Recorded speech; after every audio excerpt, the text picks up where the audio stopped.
Hey everybody, it's Steve Biederman. We're here with Lessons I've Learned, Volume 2, and this was How to Run a Company Your Way. That's what we're talking about this season. And listen, I apologize for this background that I have. It's not the perfect office environment, but I'm out of town. And today I want to talk to you, though, about something that was completely life changing for me. Not only career changing, but life changing. And I got fired in my career. And it was at a really important time, and I want to talk to you about that. Before I do, though, let me explain where I'm at and my casual nature.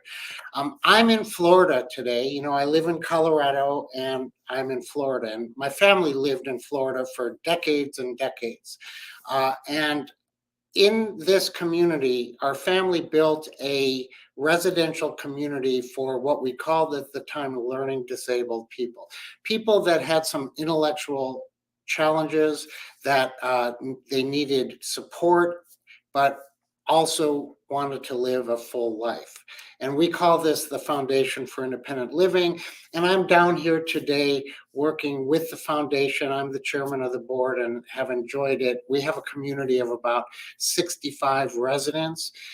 We're a village, and it's wonderful to see. And in this environment, I get to really practice what I preach in terms of all the lessons I've learned in my business and how to support an organization without being onerous and without taking advantage of it, and recognizing that the organization, in our sense here, the community, is what is most important. So I get to be here today.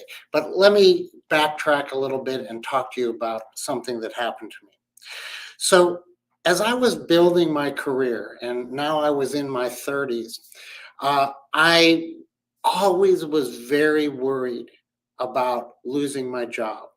I was always worried about money. I was always worried that I didn't really know what to do or how to do what I did. And I was pulling from every kind of challenge that I could to do better. And sometimes I would find myself in a position where I had no experience at all, but had the job and tried hard to do it. And my concern was, as I moved up and I went from a job to a different job, where I took on that challenge and maybe felt didn't have the confidence to pull it off. My concern was that now I'm making more money, and what if I lose my job? Because in our house, every dollar that I made, we ended up finding a way to spend it. So it wasn't as if we were building our savings. We weren't doing that. I had a family, I had a daughter and a wife, and every penny that we made went to something. In fact, I'll tell you this, that we were in a position to where not only was my wife and I were we working, but we were doing things like uh, courier delivery during the tax season to make a little extra money for every package we delivered. We were stuffing envelopes for advertising and making $20 for every 1,000 that we put in. So I tell you this because I want you to understand how important my income was to me. And I knew that I needed to do more and to be better. And I wondered, how do people uh, buy these bigger homes? How do people have a life where they seem safe? And I was not feeling that way. So I got a job that was the head of marketing for a national company, the largest company of its kind in the service industry. I won't tell you the name because I'm not sure that I'm allowed to do that. But we were a very large company. We had about over 20,000 employees. And somehow I passed my resume onto them and convinced them during the interview process to hire me to run marketing for the corporate entity. It was way, way above my pay station. So I was working in a job that I had no experience doing. that I wanted because I wanted the income that came from it.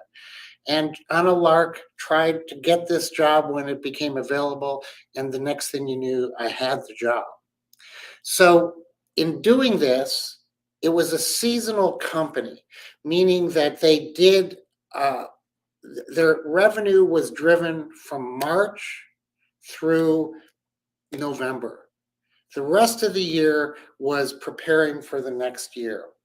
So I came in the winter to prepare a marketing plan that would meet the sales objectives of the company from a lead generation perspective, and that those leads would convert into sales. I had never done this before. Well, I can't say never. I had a small company at one time that I did it in the neighborhood to get the business that I needed at that time, but I had never done a true marketing approach. And remember, in those days, we didn't have the internet, so it wasn't easy access to find information. Meaning, I couldn't put in a search engine. How do I build a marketing plan with tactics that will meet the goals of specific lead count that I need throughout the entire country? I mean, it was just overwhelming me when I finally realized I had this job. But I went to work and I thought through how to do it. And ultimately, I did build a very tactical plan of how to get leads that the company could convert into sales during their selling season. And it was an aggressive growth plan for this company. But on top of it, it was also less money to spend than they had spent the year before. So certainly I went to what they had done before and saw how they allocated money by their tactics. And in that, I learned what they had done and saw what they had spent and saw the lead generation that came out of that, and realized that I had less money to spend, but higher leads that I needed to bring to fruition.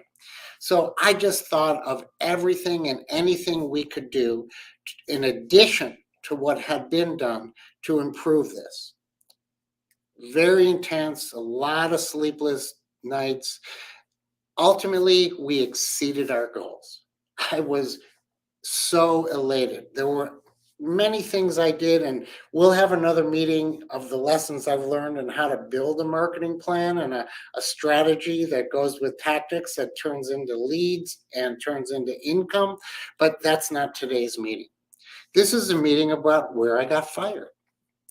So, after having an incredibly successful year, I went into year two and had a second incredibly successful year. It was almost heroic in proportion. I was being noticed by the board of directors of this company, which, by the way, at that time was in West Germany. And here I was in Denver, and they were noticing me. And I had a lot of pats on the back for what I had done. And I had built up a lot of confidence. But here's an interesting thing. My boss, my direct boss, did not like me. He knew deep down, I believe he knew that I had gotten the job unreasonably and that I didn't belong in this position. I didn't have the sophistication of his education. But he couldn't refute the dynamic that I had met the goals.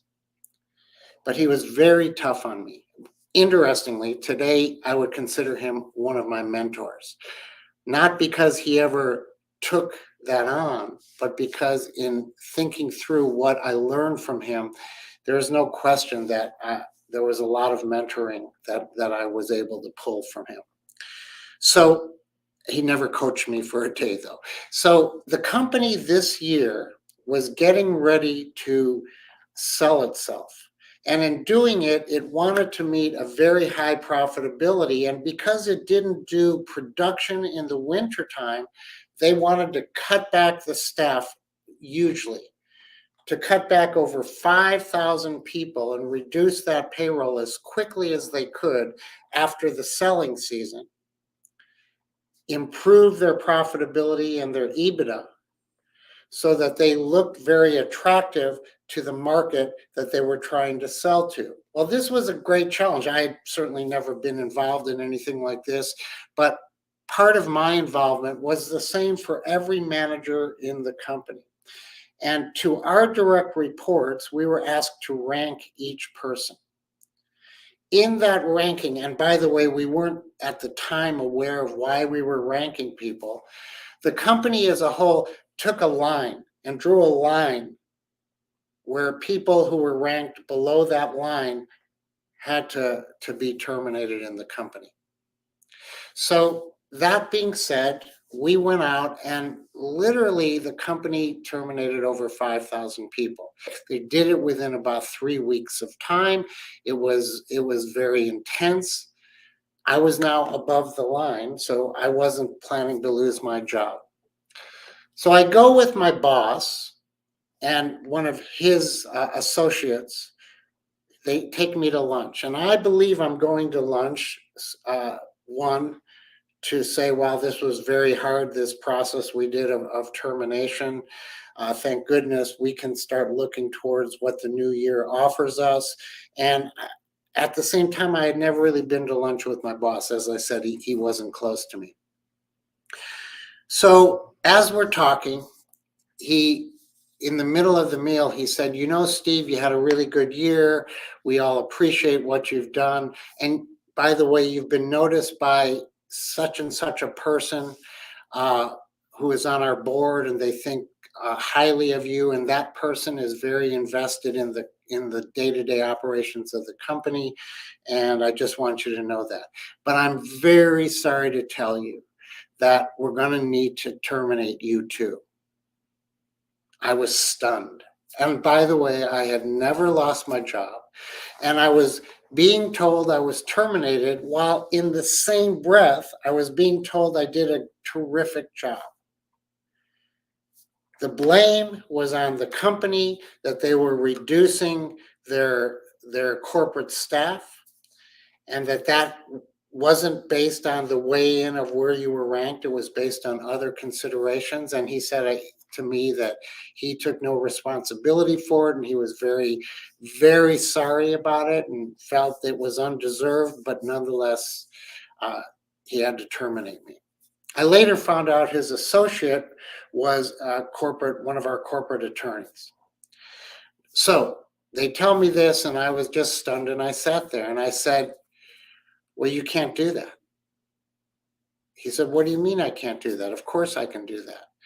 And I said, I've done a good job. There's nothing I couldn't have done that would deserve this.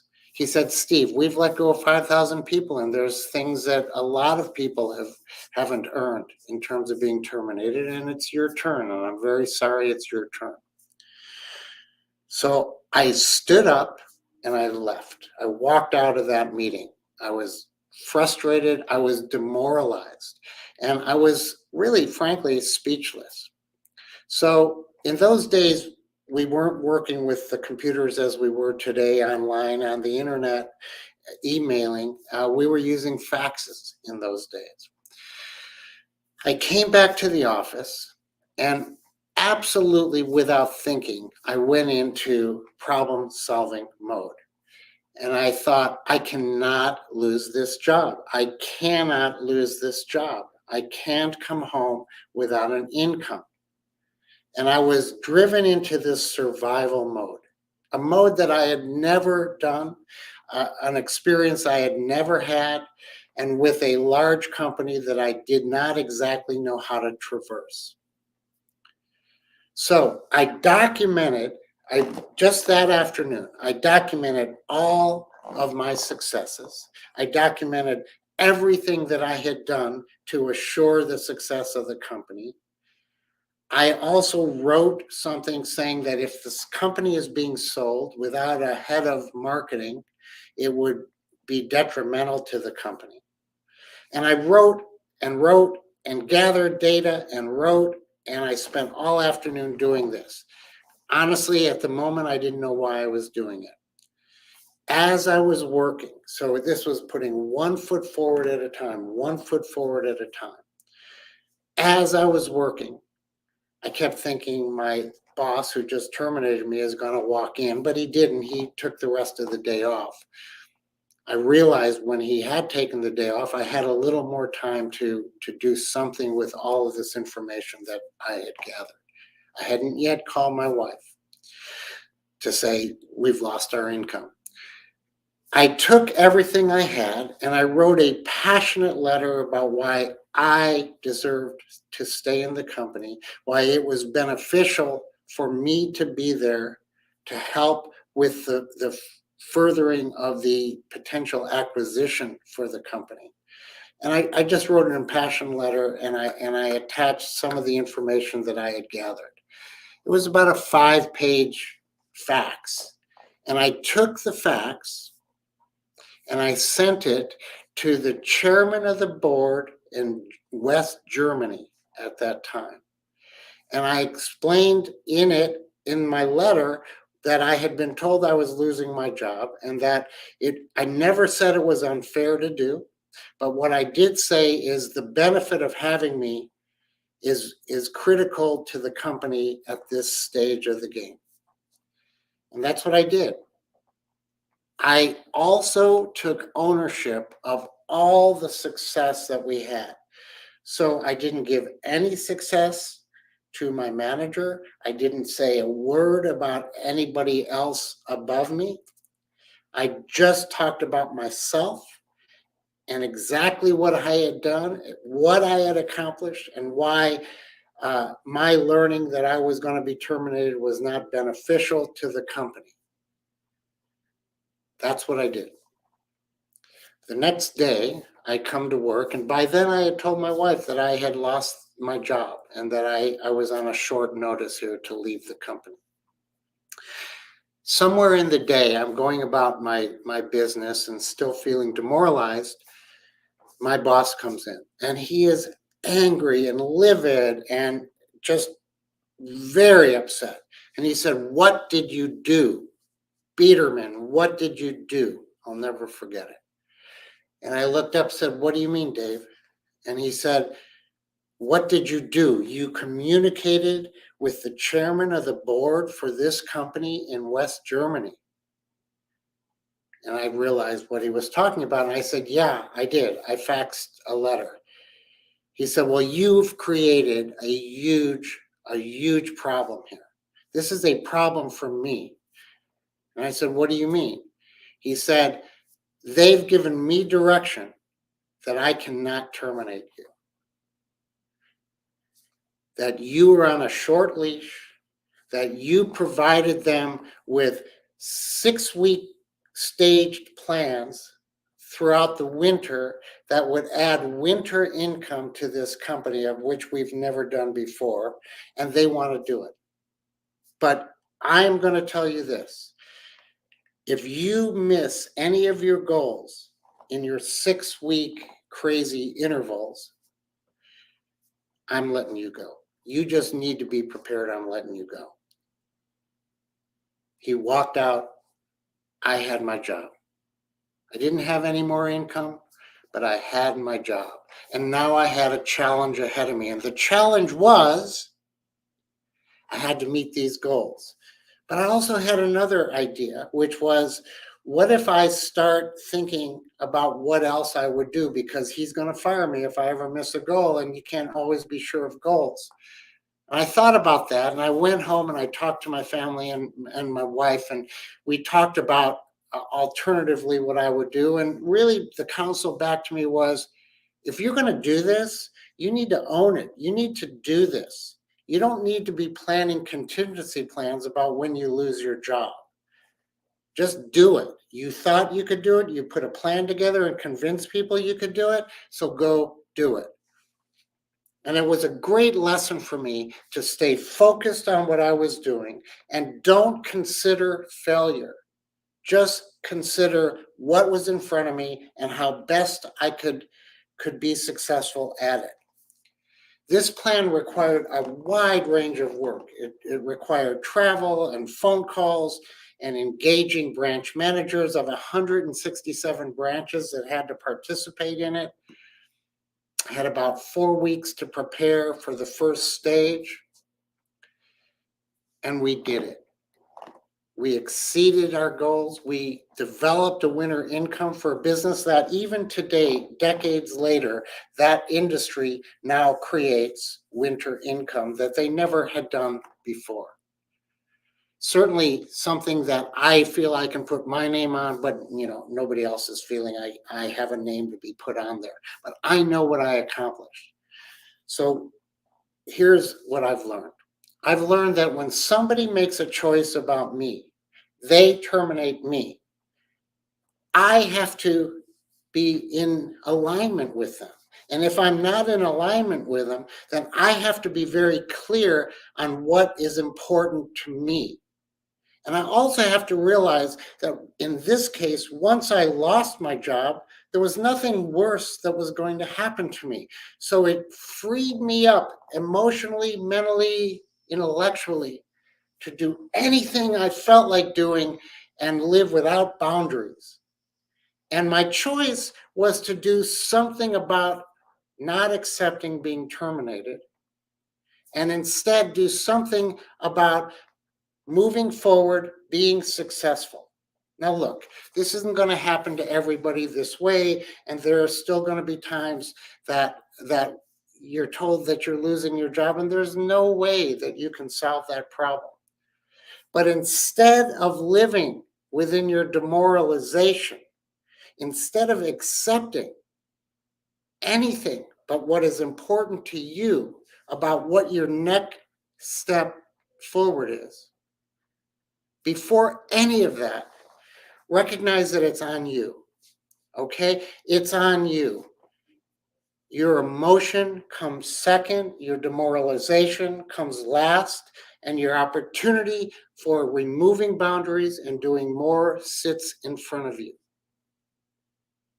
I had no idea how it was going to come out, but I had no contingency. And my own family said, don't plan on failing, go kick ass.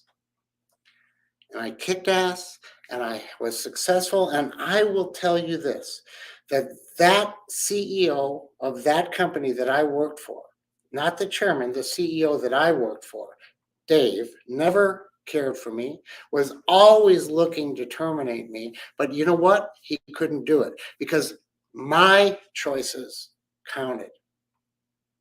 So make your choices. As somebody wrote here while I was talking, Mike, bet on yourself. Do something versus doing nothing. Do not live within your own pitiful feelings. Accept the moment that you're in and go forward with it. That became a basis for the success that I have had in my career. When I had a company and we built it from two guys felt like living on a park bench to one of the world's leaders in contact center technology, there were many days that we had no answers, none. There were many days that fear was ripe, but there were no days where we examined our fear. There were only days where we looked towards the future. And I think I learned that lesson the day I got fired. So I hope that helps you a little bit. I hope it gives you confidence to bet on yourself, to remember that your bravery is about what's inside in bad days, not on good days. And every bad day that you are faced with, like a day of termination, is a gift. It's a gift for you to take it on yourself, to own it, and to find the next step forward. So with that, listen, you take care. I hope you get a chance to listen to this. I hope it benefits you. I'm always happy to talk to you. Let me know what I can do. And in 2 weeks, I'm going to be talking to you again. Can't wait. You take care. Bye-bye.